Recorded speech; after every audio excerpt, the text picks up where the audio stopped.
నమస్కారం రేషియా టీవీ వార్తలకు స్వాగతం. నా పేరు లక్ష్మి. వార్తల ముందుగా హెడ్లైన్స్.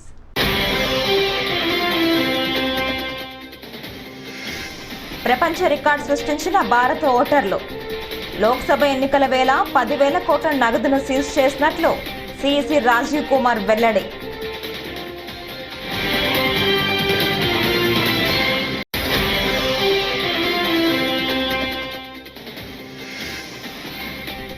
కౌంటింగ్ సమయంలో వైఎస్ఆర్సీపీ శ్రేణుల అప్రమత్తంగా ఉండాలని వైఎస్ఆర్సీపీ రాష్ట్ర ప్రధాన కార్యదర్శి సజ్జల.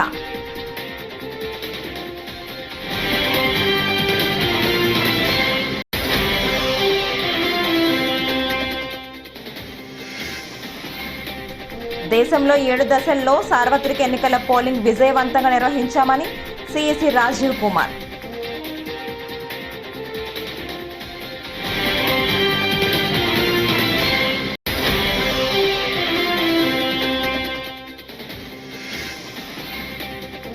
ఢిల్లీ లిక్కర్ పాలసీ స్కామ్లో బీఆర్ఎస్ ఎమ్మెల్సీ కవిత కస్టడీని కోర్టు పొడిగించింది. జూలై 3 వరకు కస్టడీని పొడిగింపు.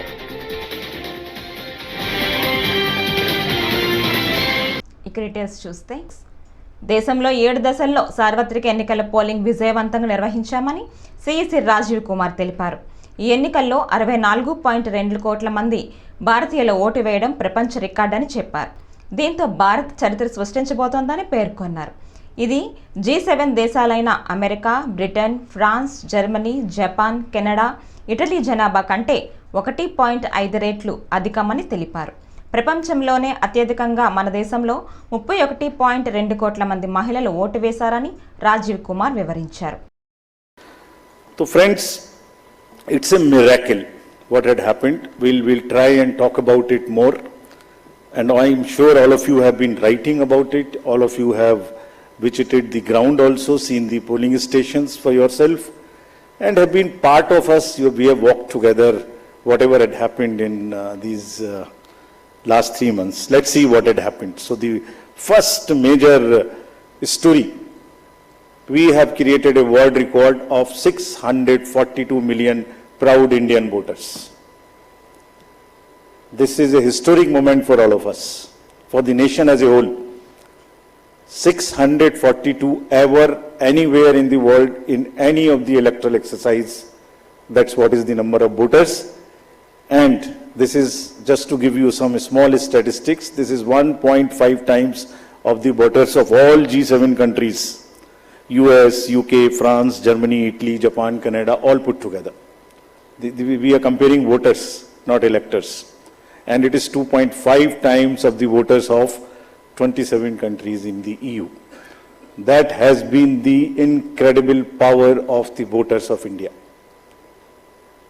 Let's see what happened next. There are 312 million proud women voters. This is also the highest ever in the world.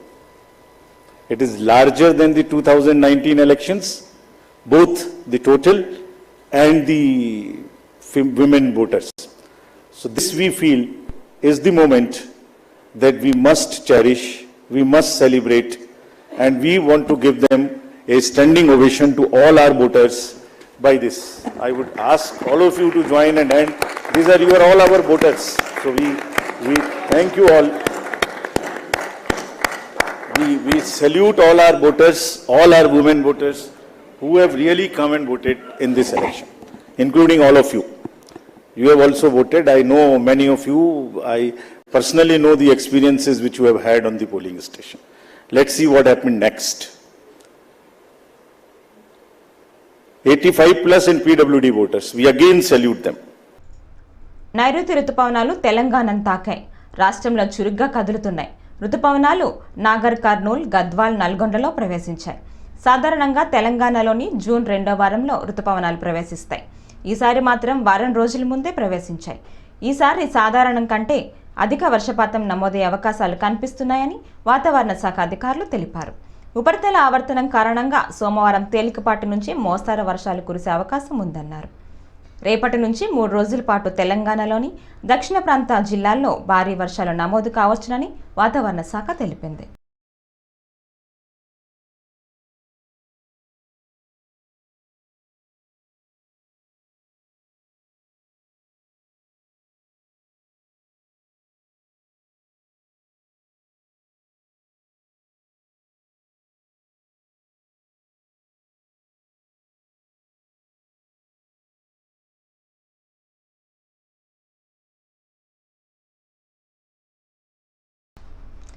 Delhi liquor policy స్కామ్లో బీఆర్ఎస్ ఎమ్మెల్సీ కవిత కస్టడీని కోర్టు పొడిగించింది.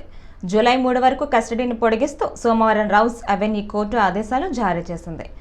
ఆదివారంతో కవిత కస్టడీ ముగియడంతో సోమవారం ఆమెను పోలీసులు కోర్టులో హాజరుపరిచారు. భారీ భద్రతా నడుమ కవితను కోర్టుకు తీసుకొచ్చారు. కోర్టు హాల్లో ఉన్న మీడియా ప్రతినిధులను చూస్తూ ఎమ్మెల్సీ కవిత జై తెలంగాణ, జై భారత్ అని నినాదం చేస్తూ కోర్టు లోపలికి వెళ్లారు. కోర్టు హాల్లో చోటు చేసుకున్న ఈ సంఘటనకు సంబంధించిన వీడియో ప్రస్తుతం సోషల్ మీడియాలో వైరల్గా మారింది.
మరికొన్ని గంటల్లో ఏపీ అసెంబ్లీ ఎన్నికల కౌంటింగ్ ప్రక్రియ మొదలనున్న నేపథ్యంలో ఈరోజు Andhra Pradesh chief electoral officer Mukesh Kumar Meena కీలక మీడియా సమావేశం ఏర్పాటు చేశారు.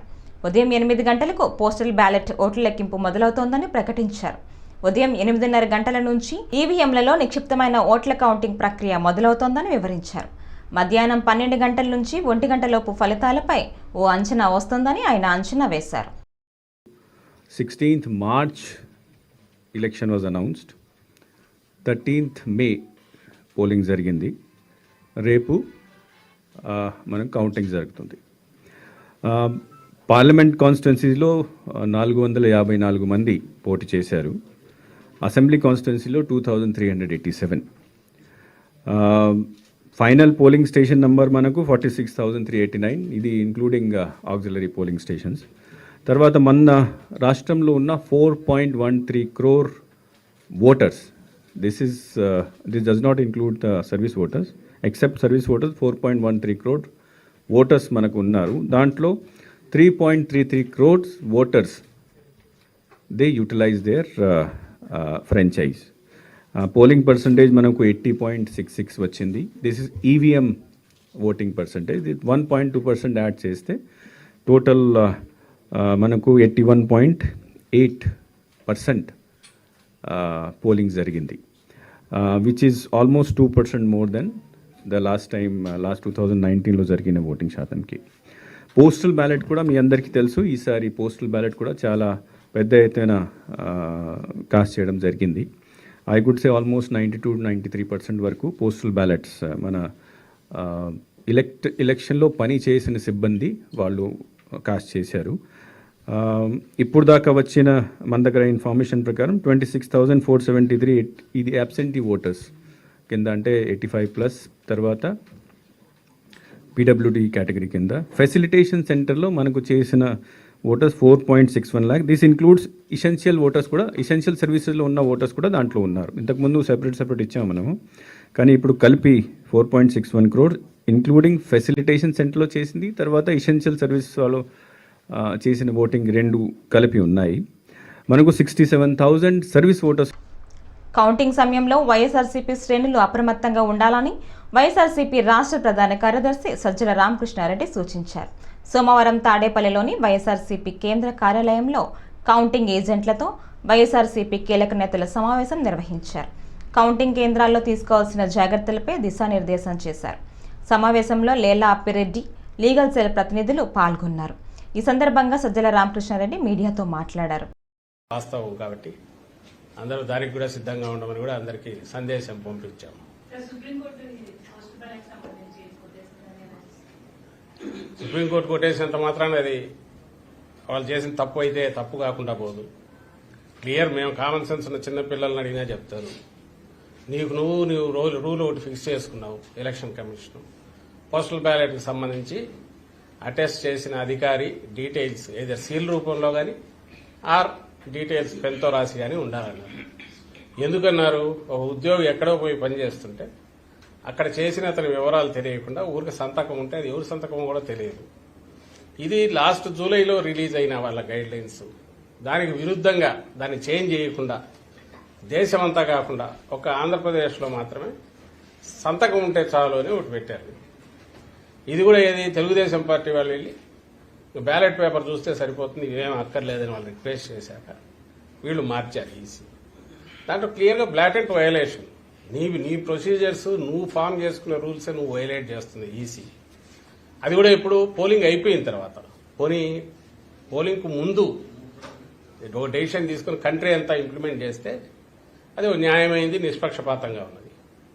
పోలింగ్ అయిపోయింది, కౌంటింగ్ దగ్గరికి వచ్చాక అది ఒక స్టేట్లో ఇక్కడ మాత్రమే ఇలాంటి ఎగ్జామ్షన్ ఇవ్వడం అనేది విడ్డూరంగా కనపడుతుంది, అనుమానాస్పదంగా కూడా ఉంది. అదే రైట్ చేశాం. But court doesn't want to interfere at this juncture. కాలేమని అది court can take that call. అది ఇండిపెండెంట్ వ్యవస్థ, అది ఇండిపెండెంట్ వ్యవస్థ.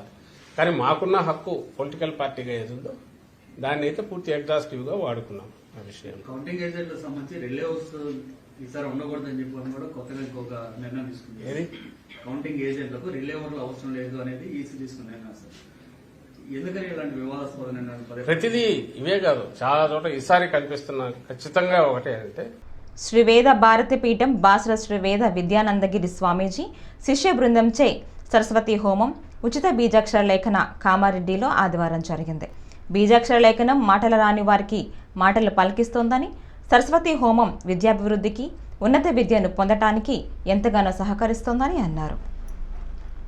వేదాలు ప్రపంచానికే మూలమని, ప్రపంచ దేశాలు సైతం వేద విద్య కోసం వెతుకుతున్నారన్న వేద పండితులు శ్రీ విష్ణువర్ధన్ గురూజీ అన్నారు.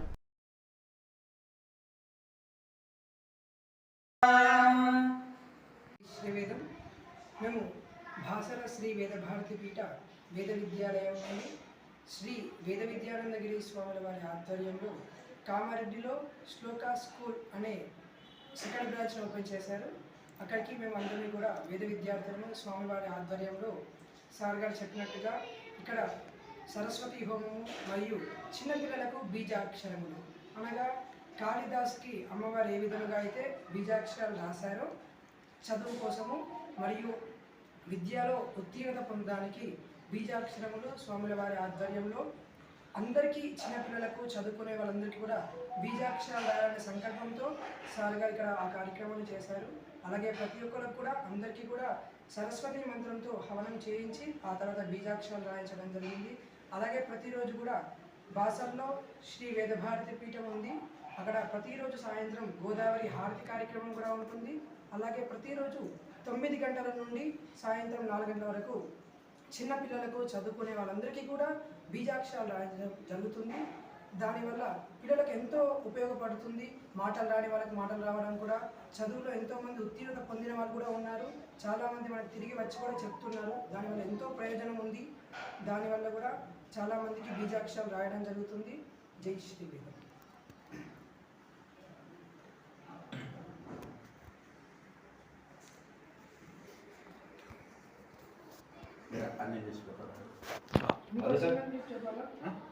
నగర పరిధి చోరీ కేసులను ఛేదించిన పోలీసులు వివరాలు వెల్లడించిన crime DCP P Venkataratnam Visakha నగర పోలీస్ కమిషనరేట్ పరిధిలో ఈ ఏడాది మేలో చోరీకి గురైన 334 సెల్ ఫోన్లు రికవరీ చేసినట్లు క్రైమ్ డీసీపీ పి వెంకటరత్నం తెలిపారు. నగర పోలీస్ కమిషనరేట్లో ఆదివారం ఏర్పాటు చేసిన రికవరీ మేళాలో వివరాలను మీడియాకు వెల్లడించారు.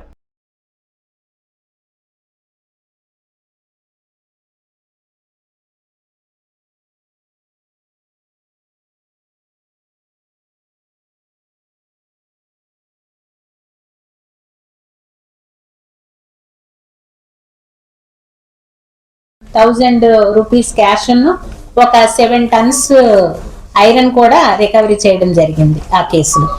సో టోటల్ వర్త్ ఏమో 28,23,200 రూపీస్ రికవరీ చేయడం జరిగింది ఈ మంత్ లో. ఇది కాకుండా అంటే 24 hours కూడా టీం వర్క్ గా చేయడం జరుగుతుంది.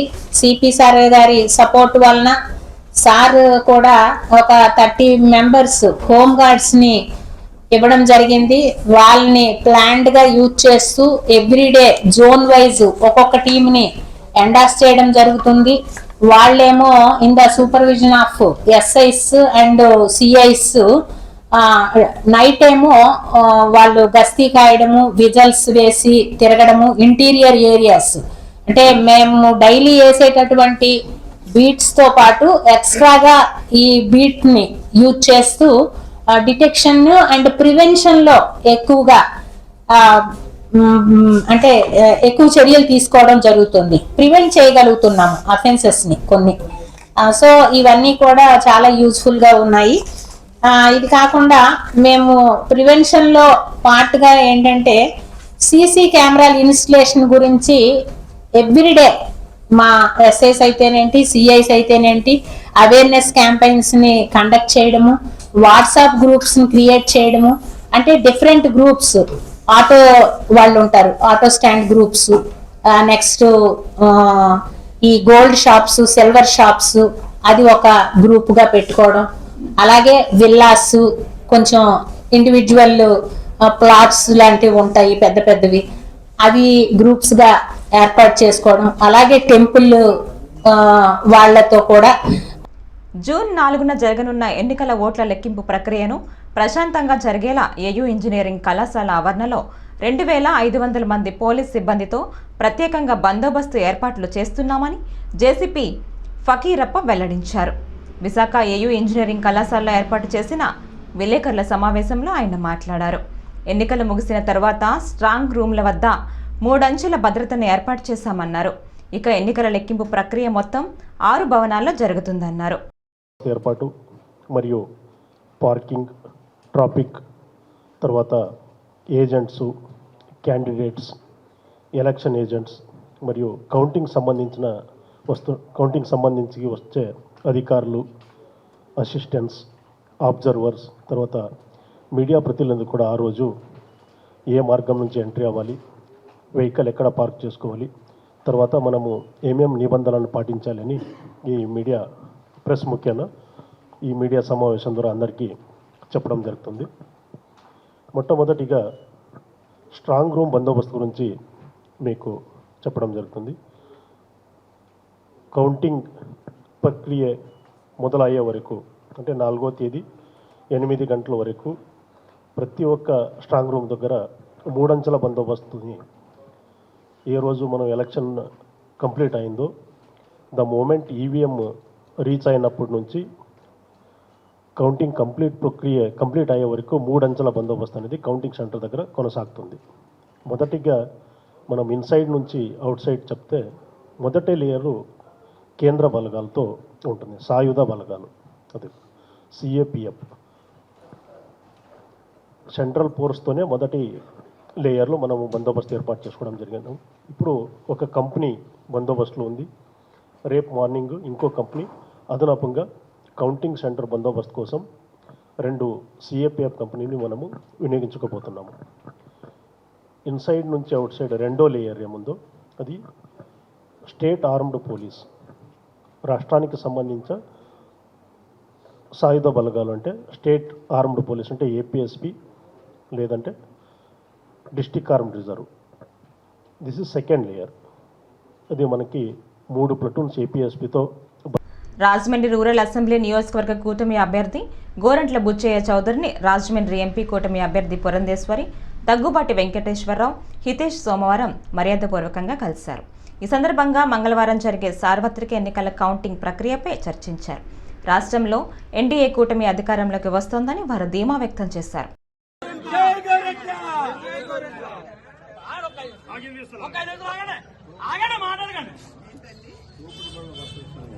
ఇప్పుడు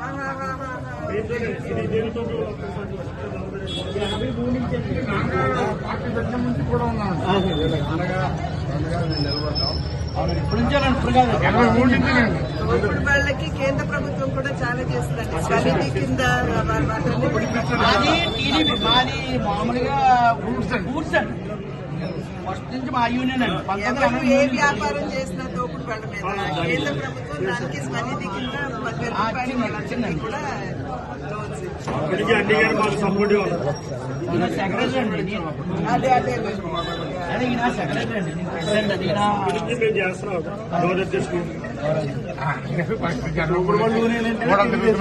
అది తెలుగుదేశం అంతా కూడా మన సోదరి గారు బోర్డు ఎట్టి తిప్పామండి. ఎప్పుడైనా మాటలు మళ్ళీ అంత పిచ్చి అన్నమాట సోదరి గారు అంటే. పార్వతీపురం జిల్లాలో సార్వత్రిక ఎన్నికల ఓట్ల లెక్కింపునకు ఏర్పాట్లు పూర్తి చేశామని కలెక్టర్ జిల్లా ఎన్నికల అధికారి అరకు పార్లమెంటరీ నియోజకవర్గ రిటర్నింగ్ అధికారి నిశాంత్ కుమార్ తెలిపారు. ఎన్నికల లెక్కింపు ఈ నెల 4న ఉదయం 8 గంటలకు ప్రారంభమవుతోందన్నారు. లెక్కింపు ఏర్పాట్లపై సమావేశంలో ఆయన మాట్లాడారు. ఉద్యాన కళాశాలలో జిల్లాలోని 4 అసెంబ్లీ నియోజకవర్గాల ఈవీఎంల ఓట్ల లెక్కింపు జరుగుతోందన్నారు. Election commission of India circular ప్రకారం 4 June మార్నింగ్ 8 AM ఆ కౌంటింగ్ ప్రక్రియ ప్రారంభం అవుతుంది. మన జిల్లాకు సంబంధించిన 4 అసెంబ్లీ కాన్స్టిట్యుయెన్సీస్ లెక్కింపు ప్రక్రియ కౌంటింగ్ ప్రక్రియ హార్టికల్చర్ యూనివర్సిటీ ఉలిభద్ర విలేజ్ గరుగుబిల్లి మండల్లో టేకప్ చేయడం జరుగుతుంది. అక్కడ 4 కాన్స్టిట్యుయెన్సీస్ సంబంధించిన assembly as well as parliament segment సంబంధించిన ఈవీఎం కౌంటింగ్ మరియు పార్లమెంట్ సంబంధించిన మొత్తం పోస్టల్ బ్యాలెట్ కౌంటింగ్ టేకప్ చేయడం జరుగుతుంది. కాబట్టి అక్కడ మొత్తం 9 కౌంటింగ్ హాల్స్ ఉంటాయి. 8 ఈవీఎం సంబంధించిన ఒక 9 కౌంటింగ్ హాల్, ఒక hall postal ballot Araku parliament constituency సంబంధించిన. ఏఎస్ఆర్ డిస్ట్రిక్ట్ లో ఉన్న 3 segments Araku valley, Paderu and Rampachodavaram.